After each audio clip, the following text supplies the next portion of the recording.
India में जब भी हम स्मार्टफ़ोन्स की बात करते हैं ना, ब्रांडेड स्मार्टफ़ोन्स की, तो सबसे ज़्यादा कुछ टॉप ब्रांड्स हैं जिनका नाम लिया जाता है, जैसे सैमसंग, एप्पल, वन प्लस। लेकिन मैं आपको बताती हूँ, कुछ सालों पहले ना एक ऐसा ब्रांड है जो इंडिया में काफ़ी पॉपुलर हुआ और इंडिया के अलावा दूसरे मार्केट्स में ये एक आईफोन का कॉम्पिटिटर माना जाता है, वो है शाओमी। तो शाओमी वैसे फ्लैगशिप फ़ोन्स बनाता है, और तो शाओमी का एक सब ब्रांड भी है रेडमी, जिसकी अफोर्डेबल सीरीज़ इंडिया में लॉन्च की जाती है। तो एक टाइम था जब इंडिया में एक सबसे पॉपुलर ब्रांड बन गया था शाओमी और रेडमी, जब आईफोन, वन प्लस, सैमसंग से भी ज़्यादा लोग रेडमी के फ़ोन्स बाय किया करते थे। लेकिन मैं आपको बताती हूँ कि ये जो डेटा है ना, अभी 2025 में रिवर्स हो चुका है, और शाओमी की जो ब्रांड वैल्यू है ना इंडिया में, वो थोड़ी सी कम होती जा रही है। इवन जो फ़ोन्स की डिमांड है वो भी पहले से काफ़ी कम हुई है। ये मैं नहीं बोल रही हूँ, ये बोल रही है काउंटर पॉइंट की रिसर्च।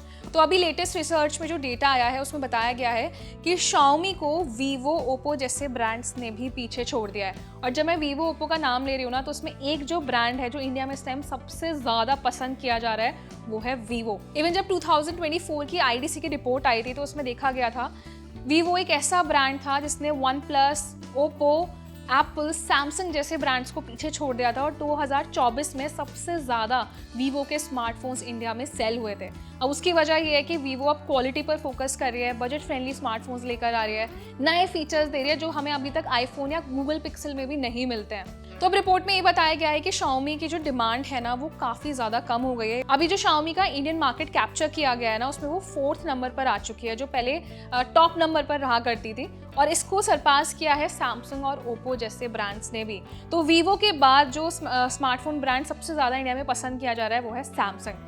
अनडाउटेडली सैमसंग हमेशा से इंडियन यूजर्स की पसंद रहा है, एप्पल का एक बड़ा कॉम्पिटिटर है, और सैमसंग इंडियन मार्केट में ऐसे फ़ोन लेकर आ रही है जो सालों सालों तक खराब नहीं होते हैं। आप ये देखिए, सैमसंग हर प्राइस पॉइंट में एक फ़ोन लॉन्च करती है, और आई थिंक एक ऐसी कंपनी है जो सबसे ज़्यादा इंडियन मार्केट में अपने फ़ोन लॉन्च करती है। तो ये भी वजह है कि सैमसंग का मार्केट शेयर तो बड़ा होना ही है ऑफकोर्स। तो ये बहुत सरप्राइजिंग बात है कि सैमसंग का तो समझ में आता है, लेकिन वीवो और ओप्पो जैसे ब्रांड्स ने शाओमी को पीछे छोड़ दिया है, जबकि शाओमी के जो फ़ोन्स हैं वो क्वालिटी फ़ोन्स माने जाते हैं, काफ़ी हाई प्राइस पर आते हैं। लेकिन इसके पीछे की वजह क्या है, ये तो अभी क्लियर नहीं हुई है, लेकिन मुझे लगता है कि इंडियन यूजर्स अब शाओमी के स्मार्टफोन्स को इतना ज़्यादा पसंद नहीं कर रहे हैं। तो अगर बात करते हैं स्मार्टफोन के मार्केट शेयर्स की, तो वीवो इंडियन मार्केट में 22% से ज़्यादा का मार्केट शेयर कवर करता है, और वहीं सैमसंग की बात आती है तो सैमसंग आता है 2nd नंबर पर, जिसके पास है 17% का मार्केट शेयर। वहीं तीसरे नंबर पर आता है ओप्पो, जिसके पास है इंडियन मार्केट का 15% हिस्सा।